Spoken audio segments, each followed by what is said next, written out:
benn waxtu mbokk yi mooy door a jot asalaamaaleykum ñu nuyu leen fas yéene leen a jot lit xabaar yi bokk na ci fii nu toll nii raaya réew mi te mooy drapeau bi fii nu toll nii kenn ku nekk xam na ne dañ ko bañ bàyyi rek mu daal di sëngeemu ndax itam rek tey jii di bisub dëj boo xam ne bi ñi nga xam ne ñoo faatu ci ñii nga xam ne moo yëngu-yëngu yi fi amoon maanaam ngeen baal ñu daan ci dikk léegi ci biir xabaar yi ajjuma itam am nañu ko fas yéene amal tam moo di ñi nga xam ne ñoom la duppee M2D nga xam ne ñoom wax nañu ne dañ fas yéene rek taxaw temm ngir tam aar lépp loo xam ne jëm na ci wàllu démocratie daan ci dikk léegi Bignona ñoom am nañ ci ñett ñu faatu ci yëngu-yëngu yi ñett ñooñu nag ñu ngi leen doon denc nag itam daal ak itam ci bisu jaal bi ak dëj yi mu metti leen lool itam mu tiis loolu daan ci jokkoo léegi ak benn Michel Kanfoudi daañu ci toftale tamit li nga xam ne dafa aju ci wàllu fi mu toll nii crise politique bi nga xam ne am na gannaaw ba nga xamee ne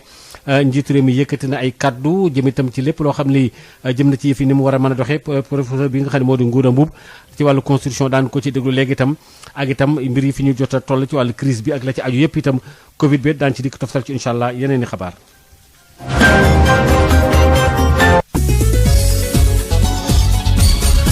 Maodo Faye kenn ku ne xam ne ni ci conseil des ministres bi njiitu réew mi di président Macky Sall yëkkati na ay kaddu jëmale ko ci lépp loo xam ne aju na ci wàllu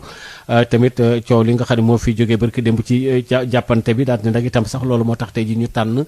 ci alxames ji bis boo xam ne bi Sénégal gi yëpp wërngal kàpp dañ koy def bisu jaal ak naqaru ko tiis ndax itam raaye bi sax maanaam drapeau bi dañ koy bàyyi mu sëngeemu daal di mel ne daal luy waaj a maanaam lu yaayarlu daal jëm fi suuf ndax itam fii nu toll nii tembe loolu nag dañ ko def ngir fàttali ko li nga xam ne ay victimes lañ loru ci manifester yi nga xam ni ñoom ñoo fi amoon ajumaat am na ñeneen ëllëg ci ajuma ji ñoo xam ne ñoom tam bëgg nañoo def loolu naqarlu ak tis M2D ñoom ñooy def loolu le bis boo xam ne bi itam ñaan lañ ciy def ak itam naqarlu daal jàppante yi nga xam ne itam moom moo am bëgg it ñi nga xam ne jot nañ leen cee jàpp daal itam ñu daal di leen di bàyyi ci Bignona ñett ñoom ñoo fa ñàkk seen bakkan ci manifestation yi nga xam ne ñoo fa amoon ñetti fan yooyu nag daal ñetti ndaw lañ ñu daal di leen di rob waaye nag bi ñu leen di rob nag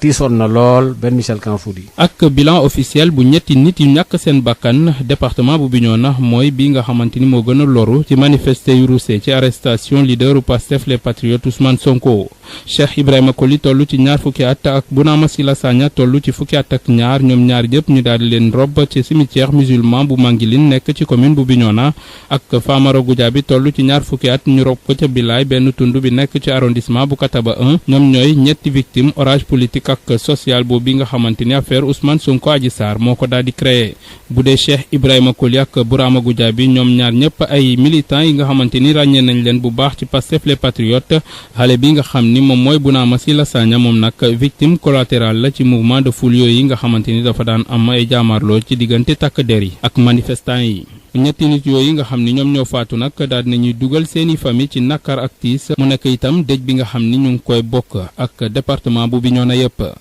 ci doon jokkoo ak yéen fii ci diwaanu Ziguinchor benn Michel Kanfoudi pour Sud FM. benn Michel Kanfoudi kii di professeur Ngouda Mboup xam-xam màcc ci wàllu constitution nee na gannaaw discours yi maanaam kaddu yi dañu war a def ay jëf yoo xam ne daal di am fexe tamit daal ba am lu ñu jooyantiyaat ci gouvernement bi defaraat crise bi fexe itam ba andiwaat premier ministre amit gouvernement boo xam ne bii daal war nañ ci am ay waxtaan ak toog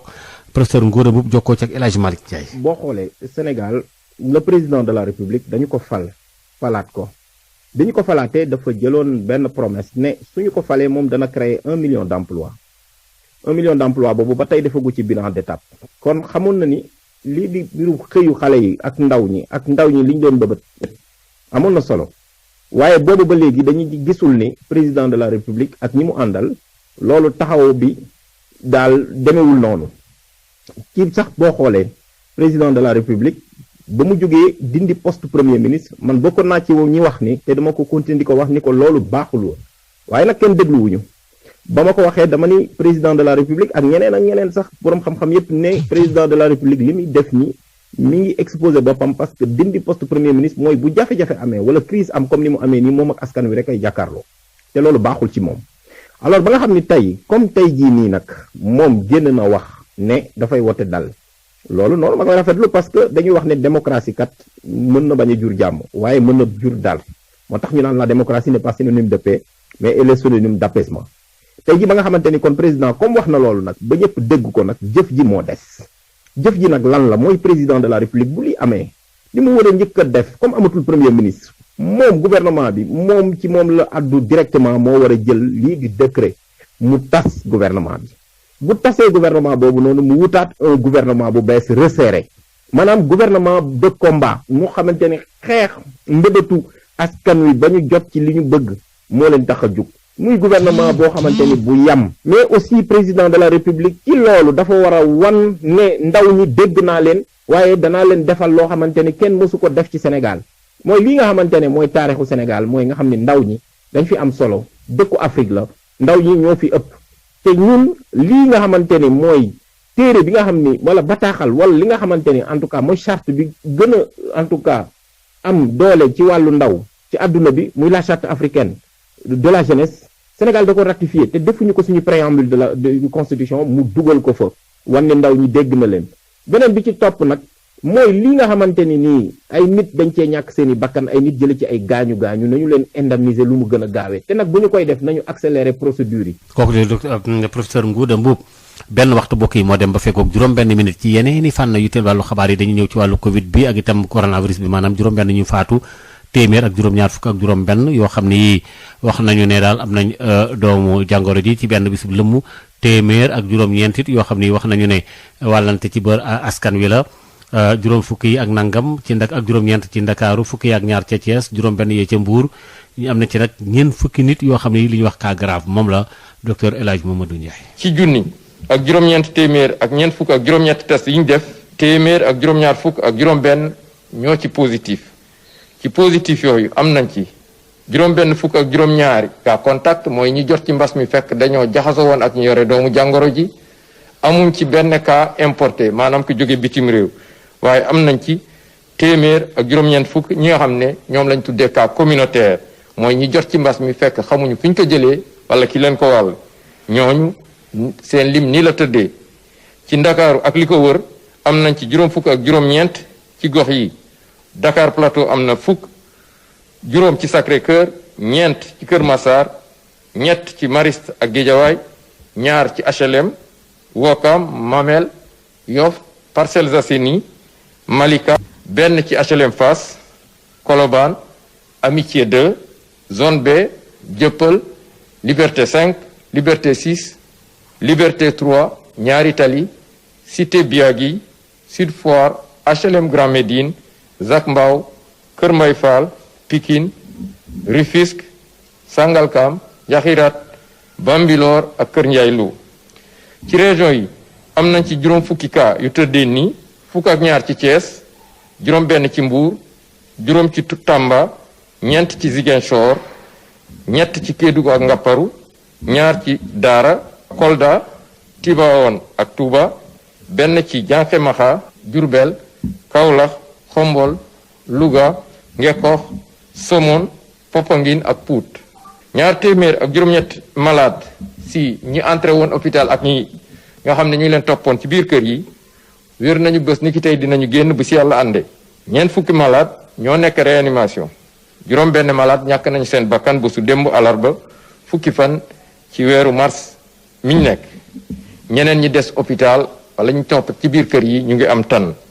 ci bésu tey dalee ko ci kaw bu njëkk ba Sénégal wëññi na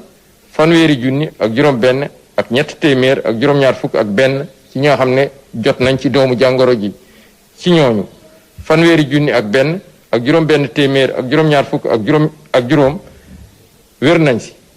juróom-ñeent téeméer ak ñeent fukk ak benn ñàkk seen bakkan mu des ñetti junni ak juróom-ñaar téeméer ak juróom fukk ak ñeent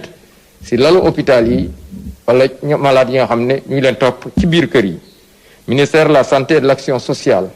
mu ngi ñaanal ñooñu génn àdduna yàlla xare leen àjjana di ñaanal ñooñu des hôpital ak ñi nga xam ne ñu ngi leen topp ci biir kër yi yàlla may leen tan ba ñu génn ak jàmm ministère de la santé et de l'action sociale mu ngi leen di xamal tamit bi campagne vaccination bi ñu jagleel mbas mi doore ba léegi juróom benn fukki junni ak juróom-ñett ak ñaar téeméer ak juróom jot nañu ci ñàkku yi ministère de la santé et de l'action sociale mu ngi woo askan wi ñu gën a sàmmonte ak digle yi muy joxe bés bu nekk li aju yi tamit ci yeneen i fànn yoo xam ne dafa jëm ci wàllu masque yi daanaka ci boori Sacré-Cœur gi de daanaka mën a ñu ëpp ci nit ñi tuuti ngay gis ñu takk ay masque ñenn ñi sax ñoom dañ ko def seen poos ñenn ñi sax ñoom daanaka xaw nañ ko fàtte ci béréb liggéeyukaay yi Ismaïla Marcel Koli. ci Sacré-Cœur 3 pyrotechnique ak ci gox yu ko wër luñ fa nemmeeku mooy ci fukk doomu aadama yoo jël kenn rek moo ciy sol correctement maskom ñu ci des ñi ñëpp dañ koy yor seen loxo wala ñu gàdd ko seen nodd loolu lañu nemmeeku ci ñaari wooyu Sacré-Cœur yi ak ci tali buy dem ci collège Sacré-Cœur waa ji ñu dajeel nag moom mu jàpp ne naam gis na ki nga xamante ne mbas mi ko daanoon semaine bu wees looloo gën a tax sa mu gën a farlu ci takku masque mi le xam nga ak situation Covid bi nu mu demee nii instant yi gars yi ñëpp ñu bëri ñu gëmuñu ni Covid bi am na te or que ni la maladie est bel et bien là mi ngi fii si dëkk bi d'ailleurs am naa benn proche bi nga xamante ne affaire bi daroon na ko donc loolu moo ma gën a firndeel ni affaire baa ngi fii nii donc pour ma protéger samay proche ak samay parents donc damay sol max bi ba gis leneen. ci wet ga ñaar góor yi ñu dajal jàpp ne na ñëpp xam ne mbas maa ngi fii te lu mën a tax ñu moytandikooku mooy ñu wéyal solo masque bi lee sama xalaat daf ci xaw a gàtt tuuti parce que ma xam ne mbas mi mu ngi fii ba léegi dañoo war a protéger donc ñu continuer di tàkk suñu masque rek ba yàlla def ñu aar quoi continuer di ñu aar quoi loolu rek laa gis quoi. gëm naa ne am na parce que man am na ñoo xam ne maa ngi leen di liggéeyal te dafa daloon waaw man gëm naa ne am na moo tax matukaay bu nekk bi ma wax dama koy jël. naam mbas maa ngi wéy di faat ay bakkan ci mim réew ñu ëpp ci ñu yeewoo wala xëyee ci Sacré-Cœur 3 pyrotechnique ñoom daal farataluñu benn yoon solu masque mi. farata luñ ko dara fukki fan ak benn ci weer wi mooy bis bi nga xam ne àddina bi yëpp wërngal kàpp dañ koo jagleel xeet wopp ji nga xam ne wopp roño ji nga xam tam ñaare bu la dale sax sa ndigg xaw a doy waar lool Sénégal nag itam lim bu takku la fi jot a dal jàngatu Marie Rosalie Ndiaye. ñu jàppee ko ñib feebar bu lëmbee àdduna feebaru roño laal na ci àdduna si ci téeméeri nit yoo jël fukk. fii ci Sénégal at mu nekk ca hôpital Aristide Le Dantec ñu wàññ junni nit yoo xam ne feebar bi dalee na dal waaye ñu ci ëpp buñ dee ñëw day fekk sori na lool ci ñoom bu ñu sukkandikoo ci docteur Moustapha Faye di néphrologue. at bu nekk dañuy am fii service Dantec bi kese day am lu mot junni nit yu ma recevoir ñoo xam ni dañuy am feebaru woño donc loolu nag nekk na loo xam ne lu doy wax la puisque xaw na jéggi dayo loolu sax boo xoolee nag am na des études de prévalence populationnelle yoo xam ne gis nañ ne téeméer boo jël ci Sénégalais yi ñeent ak juróom yépp am nañ doyadi roño te ñu ci ëpp xamuñu ko sax. nee na nag ci junniy patients yi nga xam ne bindu nañu ngir def lu ñu duppee dialyse ñu ëpp xaaj bi dañuy ñàkk seen bakkan. ñu ci ëpp dañuy décédé nag parce que faj bi mooy cher te ñi ko mën a attan bariwuñ te su fekkee ni nag moom faj bi attanoo ko mënoo ko def moom lu ci ëpp yàlla day def nga ñàkk sa bakkan donc travail ñu fi def li nga xool ne ci liste d'attente bi quand même lu xaaju maladie yëpp ëpp ci xaaju maladie dañuy décédé même balaa ñuy accéder ci dialyse public bi. docteur Moustapha Faye di xamle ne bu ñu bëggee mucc ci feebar bi war nañu fàggandiku di def dépistage précoce. dépisté wu tension ak diabète su fekkee la am nga tension ak diabète nag il faut nga am un suivi régulier vraiment ñu mën naa def ay analyse ci toppatoo sa rein yi xool sa rein yi ak yeneen organes yi yëpp wala diabète donc comme ñaar yooyu daal ñooy gën a ëpp lu ñuy indi feebar woño donc bu ñu toppatoo ñaar yooyu dañ ko wàññi bu baax a baax il faut aussi que Sénégalais yi xool seen lekkin. waaye nag ak fanweeri néphrologue ci Sénégal gi yépp ngir fukki million ak juróom-benn doomu aadama war nañu gën a yokk fajkat yi nga xam ne dañuy yëngu ci fajum feebaru roño. ci fajum réunion lu fànn boobule li aju tamit ci li nga xam ne daanaka ñoom dañuy am daal mbiri rek feebar tawar roño boobu ñuy wax léegi nii fi nu toll nii léegi nag mu dem ba mu yàgg daal njort na ne am na mbootaay goo xam ne gi taxaw nañ temm ba daal léegi rek mel na saafara rot ci ndax itam li ñuy wax naan transplantation ba na fab daal taf ko ca ba loolee tawat ji mën a wér itam wala daal am lu ñu fa dugal loolu nag sax ñoom am na mbootaay goo xam ne sax bëgg nañoo bokk jotaay ak njiit réew mi fi nu toll nii nga xam ne xëy na ci weeru août wi lay doon su ko defee ñu mën a waxtaane loolu CNDT boobule di conseil national boo xam ne dafa jëm ci wàllu fànn boobu loolu moo di seen yéene am na sax kenn kook daal na ko dara léegi ci xabaar yi gannaaw ba nga xamee ne waxtaan na ak Mame Diarra Dassaliwa ci xeetu faj woowule wàccaayu campagne bi ci gerte gi ak ren ji ak daal waajal ko teel ko waajal itam ak nawet bi ñu dëgmal juróom-benn fukki milliards yoo xam ne génnee nañ ko ministre bi ñu dénk wàllu agriculture rafetlu ko lool itam gannaaw ba nga xamee ne sax ñoom nee ñu seen yéene ren ji mooy ci wàllu mbay mi wirgu wi liñ ci am dañu bëgg am tolloog ñeenti millions ci wàllu céréale bi professeur Moussa Baldé ci micro xam sa Elman woon. président de la république démb dafa valider suñu programme bii di war a ñëw suñu budget mu delluwaat ko fu mu nekkoon maanaam 60 milliards de francs CFA période gerte lañ nekk mu ngi dox bu baax def nañ téeméeri fan campagne te li ñu collecté mu ngi presque 600 000 tonnes parce que 564 000 tonnes yi ñu wax dem boobu semaine passée la ñu defoon pointage bi 600 000 tonnes boo ko méngalee ak prix gerte bi fu ma nekk léegi mun nga xam ne béykat yi au moins li ñuy jot ci xaalis desu na 170 milliards te incha allah balaa campagne bi di jeex gëm nañ ni dina wees ñaari téeméeri milliards ginnaaw daaw mois de mai la ñu amoon suñu budget ren am nañ ko mois de mars loolu lu mu firnde mooy am nañu ñaari weer pour mun a préparer donc préparation bi dina gën a baax gëm nañ ni suñu production céréale war na jóge 3,8 millions tonnes ñëw ba 4 millions suñu production industrielle loolu tamit war na mën a egg 2 millions de tonnes yeneen aussi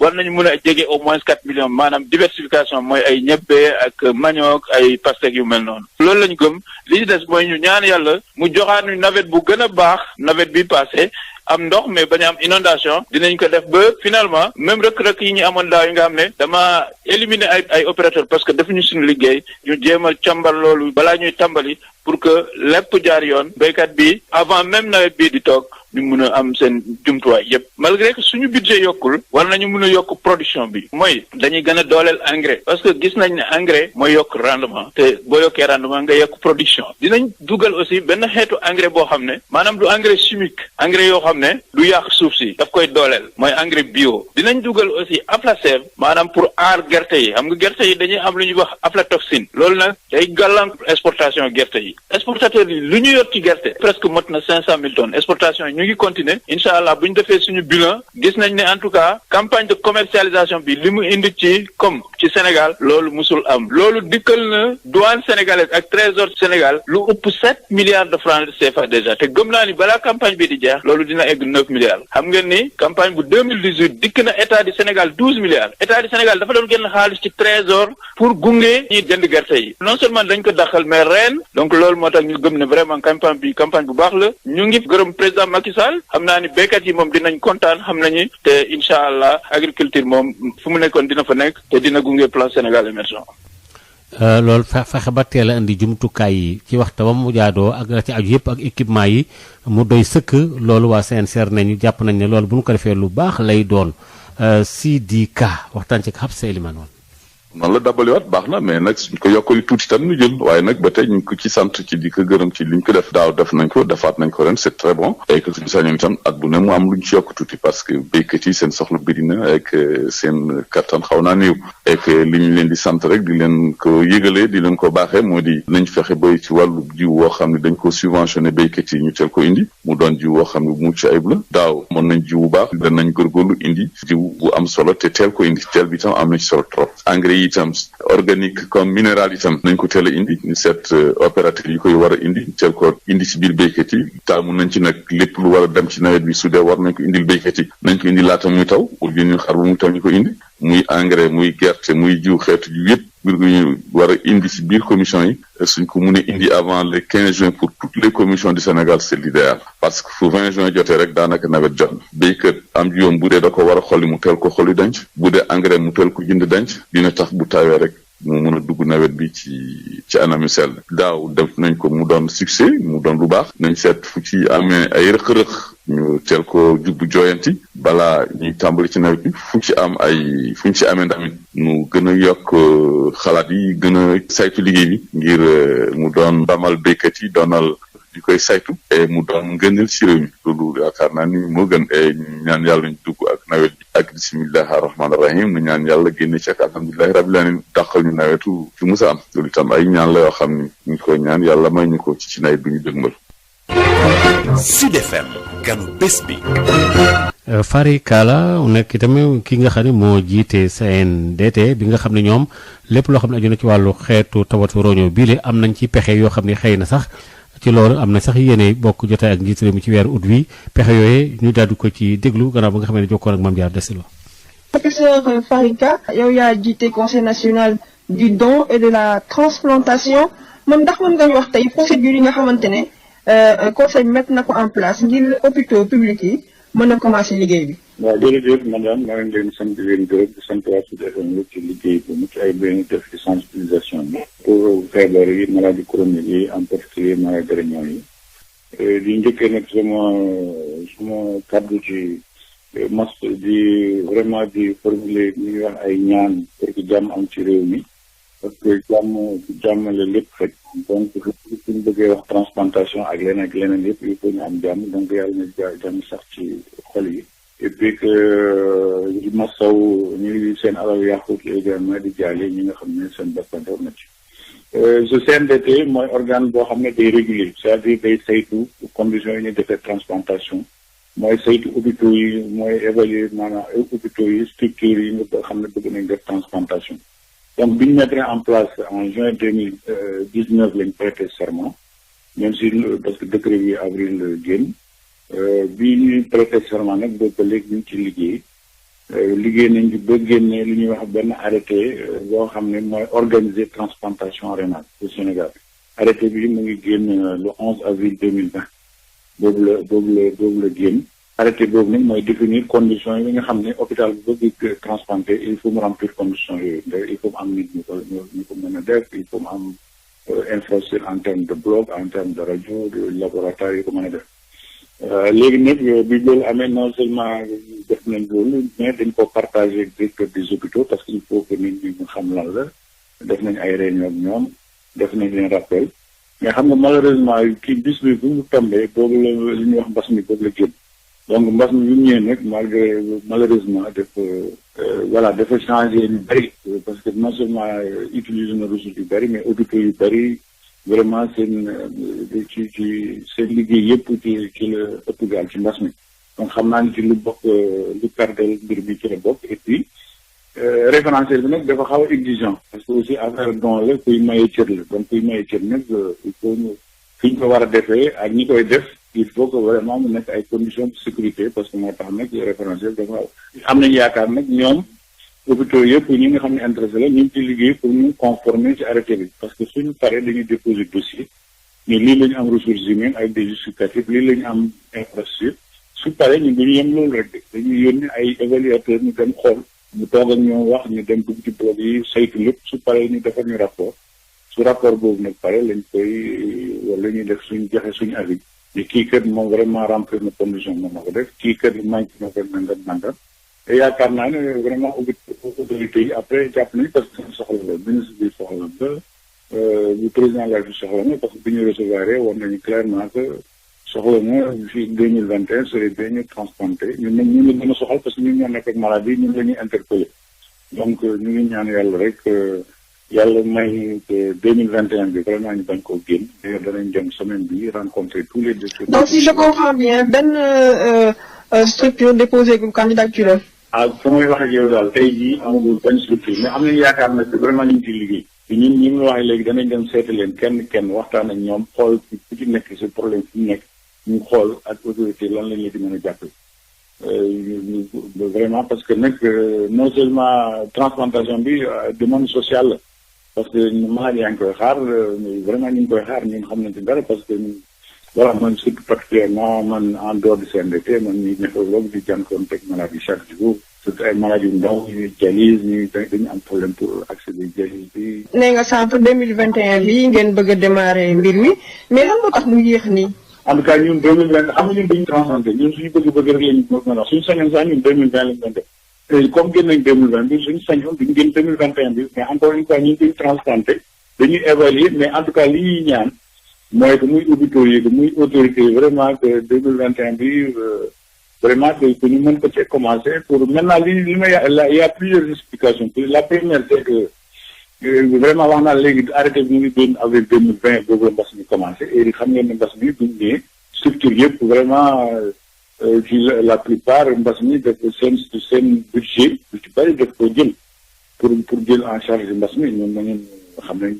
vraiment xam nañ ne mbas mi génn lu bëri la deuxième chose référentiel bi dafa laaj ay exigence dafa am exigence en termes ressources humaines maanaam ñi liggéey ci affaire transplantation bi di médecin ba infirmier bay kii bale salle bi il faut que dañ ci définir ay profil il faut nga am ay néphrologue ay urologue ay chirurgien vasculaire parce que yëmu rek di néphrologue ak urologue équipe la